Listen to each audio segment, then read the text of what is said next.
Assalamualaikum. Hari ini kita akan belajar fadilah beradab dan akibat tidak beradab ketika makan dan minum. Sebelum itu, jom kita baca doa. Semua tadah tangannya. Bismillahirrahmanirrahim.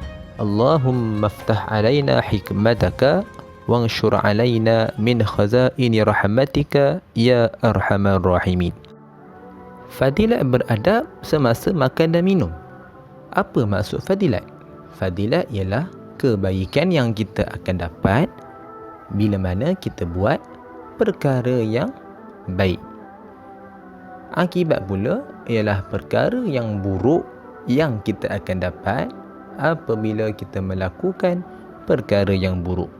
Kita tengok yang pertama sebut mendapat keredaan Allah Subhanahu wa ta'ala dan Rasulullah sallallahu alaihi wasallam.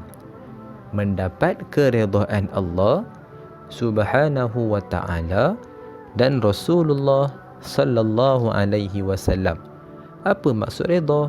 Redha ialah Allah sayang kita. Bila mana kita buat perkara yang baik, semua orang sayang kita. Yang paling sayang dengan kita ialah Tuhan kita yang kita sembah, iaitu Allah Subhanahu wa ta'ala. Kemudian, siapa lagi yang suka kita? Rasulullah, Nabi dan juga Rasul kita. Faham ya?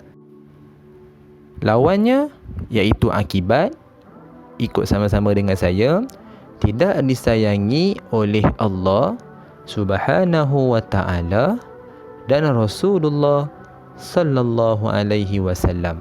Tidak disayangi oleh Allah Subhanahu wa ta'ala dan Rasulullah sallallahu alaihi wasallam. Itulah akibat. Bila kita buat perkara yang baik, Allah sayang. Bila kita tidak buat perkara yang baik, Allah tak sayang. Bila kita beradab ketika makan minum, semua orang suka kita. Bila mana kita tidak beradab, tidak ikut seperti yang dah kita belajar, tak ada siapa pun yang akan suka kita, termasuklah Allah, Rasulullah, ibu ayah kita, guru-guru kita dan sebagainya.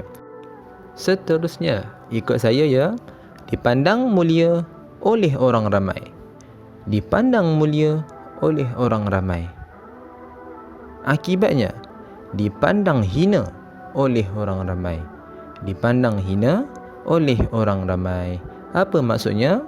Maksudnya ialah bila kita beradab ketika makan dan minum, semua akan melihat kita seorang hamba Allah yang sangat baik.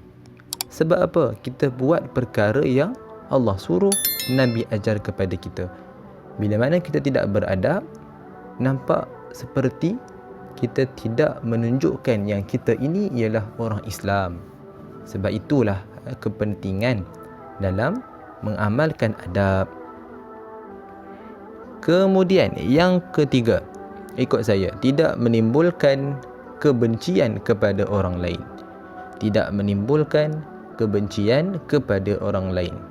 Akibatnya, menimbulkan kebencian kepada orang lain. Menimbulkan kebencian kepada orang lain. Samalah seperti tadi tu. Bila kita buat benda yang baik, tak akan ada orang yang benci kita, insya-Allah. Bila mana kita buat benda yang jahat, kemungkinan memang ramai yang tak suka dengan kita. Okey?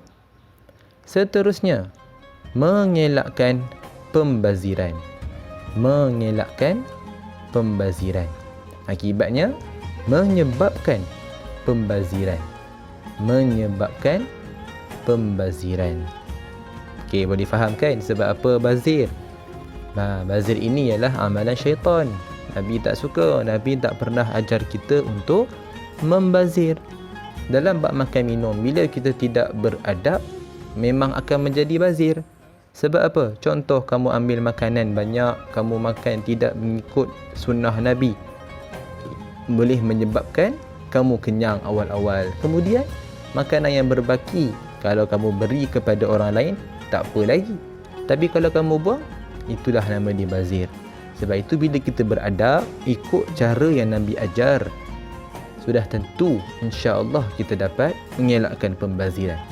Baik, yang terakhir sekali, dapat menjaga kebersihan dan kesihatan tubuh badan. Dapat menjaga kebersihan dan kesihatan tubuh badan. Lawannya, mendatangkan penyakit. Mendatangkan penyakit. Itulah fadilat dan juga akibat. Sebagai ulang kaji, saya ulang, fadilat itu perkara yang baik yang kita akan dapat bila mana kita buat perkara yang baik. Akibat sebaliknya lah, perkara yang buruk yang kita akan dapat bila mana kita buat perkara yang buruk. Okey, itu sahaja untuk hari ini. Ustaz harap semua dapat memahami pembelajaran kita dengan baik.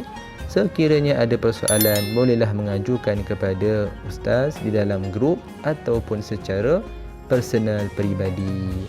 Mudah-mudahan anak-anak semua dapatlah beradab, mengamalkan adab yang kita dah belajar ketika makan dan minum. InsyaAllah kita akan perolehi kesemua fadilat yang dinyatakan di dalam buku ini. Wallahu a'lam bis-shawab wa ilmuhu wa atam. Wassalamualaikum warahmatullahi wabarakatuh.